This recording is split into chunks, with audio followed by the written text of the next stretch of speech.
உங்கள் favourite TV ஷோக்களை இனி miss பண்ண தேவையில்லை. ZEE5 இல் முற்றிலும் இலவசமாக காணுங்கள், இங்கேயும் எப்பொழுதும். சீனு, கல்யாணத்துக்கு பத்திரிக்கை அடிக்க போறாங்க போல.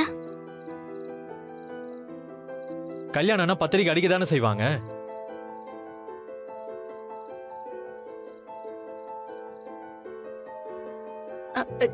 சீனு, சீனு, சீனு, சீனு. அது எனக்கு தெரியும் சீனு. நான் அத கேக்கல. பத்திரிக்கை அடிக்க போறாங்க, நீ அமைதியா இருக்கியே, அதத்தான் கேக்குறேன். அதுல பேசுறதுக்கு என்ன இருக்கு மாயா? உனக்கு தான் சாருவ பிடிக்காதே. பிடிக்காத பொண்ணு கூட கல்யாணம் பண்ண பத்திரிக்கை அடிக்கிறப்போ பேசுறதுக்கு நிறைய இருக்கு சீனு. பேசுறவங்க 1000 பேசுவாங்க மாயா. அதெல்லாம் கேட்டுட்டு இருந்தா நம்ம நிம்மதி தான் போகும். சரி, அத பத்தி உனக்கு என்ன கவலை மாயா?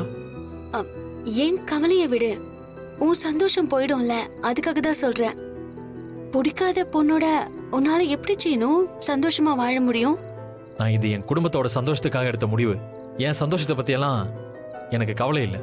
இது இப்போ நீ ஒரு ஃப்ரஸ்ட்ரேஷன்ல எடுக்கிற முடிவு. இன்னைக்கு இது சரியா தெரியலாம், ஆனா நாளைக்கு இது எவ்வளவு பெரிய ஃபூலிஷ்னஸ்னு தெரிய வரும். அப்போ உன்னால எதுவுமே பண்ண முடியாது சீனு. இது ஒன் வே மாதிரி போகலாம், ஆனா திரும்ப முடியாது. இது எல்லாமே நீ ஏற்கனவே பேசுனதுதான். இப்ப என்ன வார்த்தையை மாத்தி போட்டு பேசுற, அவ்வளவுதான் வித்தியாசம். நான் எப்படி பேசினாலும் புரிஞ்சுக்க மாட்டேயே சீனு. பிடிக்காதவங்க கூட கொஞ்ச தூரம் டிராவல் பண்றதே கஷ்டம். நீ பிடிக்காத பொண்டாட்டியோட லைஃப் லாங் எப்படி டிராவல் பண்ணுவேன்னு தான் நான் கேக்குறேன். 99% இங்க பிடிக்காதவங்களோட தான் வாழ்ந்துட்டு இருக்காங்க. அவங்க எல்லாராலையும் முடியறப்போ என்னால முடியாதா? இல்ல, நான் தெரியாம தான் கேக்குறேன். இதெல்லாம் நினைச்சு நான் தான் வருத்தப்படணும். நீ எதுக்கு வருத்தப்படுற?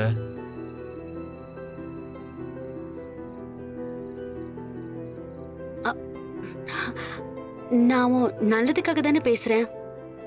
இப்படி கோழையா இருக்காது சீனு. இது உன் வாழ்க்கை. கேட்க வேண்டியத அப்பவே கேட்டுடணும். தள்ளி போட்டா உன் லைஃப்ல அதை என்னைக்குமே கேட்க முடியாது. அப்பவே கேட்காம விட்டுட்டோமேன்னு வாழ்நாள் முழுக்க வருத்தத்தோடு தான் கழிக்கணும். பிடிக்காதவங்க வாழ்நாள் முழுக்க பிடிக்காதவங்களாவே இருந்துடுவாங்களா என்ன?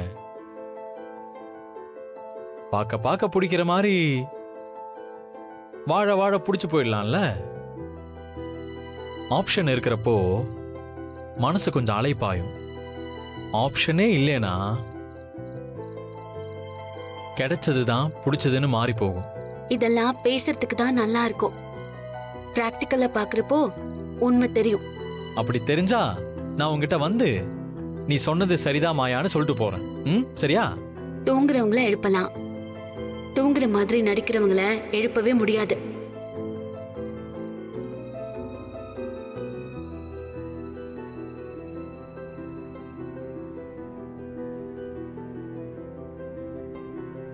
இவளுக்கு என்னதான் ஆச்சு? நான் அவளை விரும்பினாலும் தப்புன்றா, இவளை விரும்பலைனாலும் தப்புன்றா.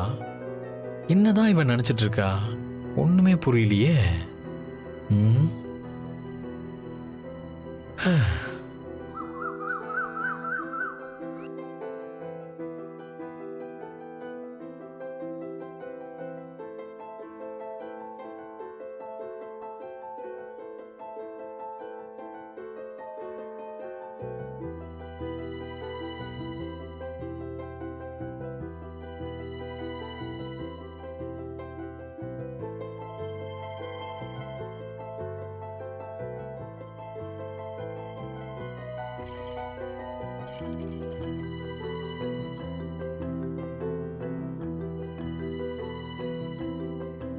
எல்லாத்தையும் எடுத்துட்டு வாங்க.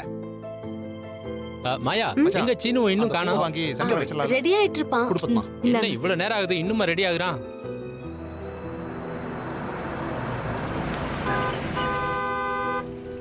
அண்ணே, கார் சத்தம் கேக்குது. பொண்ணு வீட்டுக்காரங்க வந்துட்டாங்கன்னு நினைக்கிறேன். வாங்க. அவங்க வந்துட்டாங்க அண்ணி. வந்துட்டாங்களா? சரி, நான் உள்ள போய்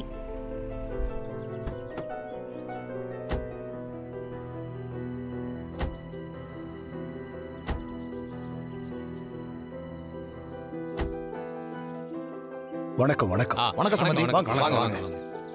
உள்ள வாங்க வாங்க. வணக்கம் வணக்கம். ஆ, உள்ள வாங்க. உள்ள வாங்க ஆ, உங்க பொண்ணு ரெடி ஆயிட்டு இருக்கா. அப்படியா?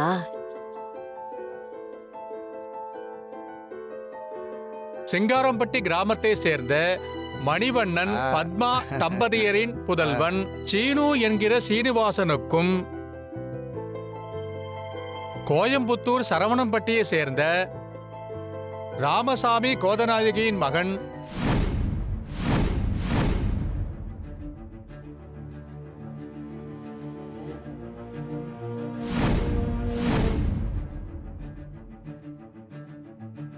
கிஷோர் நினைவில் வாழும் சந்தியாவின் புதல்வி திருநரைச்செல்வி மாயாவிற்கும் பெரியோர்களால் திருமணம் செய்ய நிச்சயிக்கப்படுகிறது.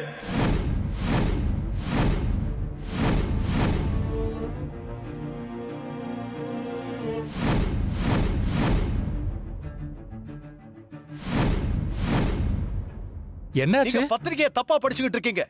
பொண்ணு பேரு தப்பா இருக்கு.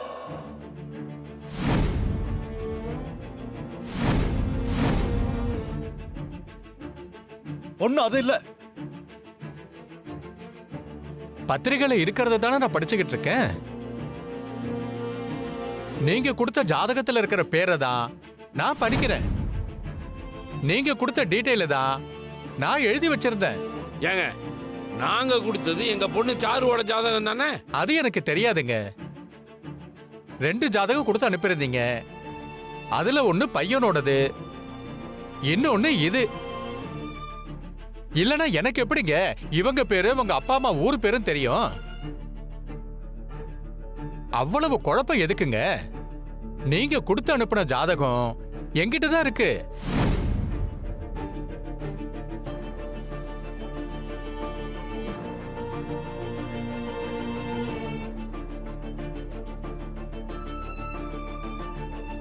இந்தாங்க பாருங்க.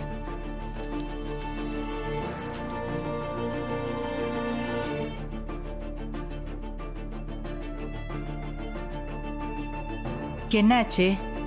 என்னது இது? சீனு மாயாவோட ஜாதகம் தான் இருக்கு பாருங்க. கொடுங்க.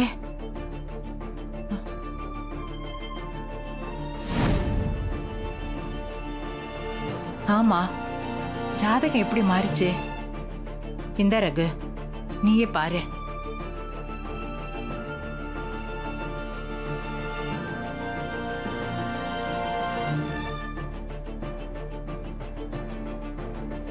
இந்த ஜாதகத்தை யார் போய் கொடுத்தது? மச்சான், நான் தான் கொடுத்துட்டு வந்தேன். சம்மதி கிட்ட நான் தான் கொடுத்துட்டு வந்தேன்.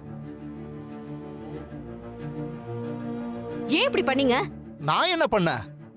ஜாதகம் எங்க இருக்குன்னு நான் உங்ககிட்ட தான் கேட்டேன். நீ தான் பீரோ பக்கத்துல ஒரு பையில வச்சிருக்கேன்னு சொன்ன.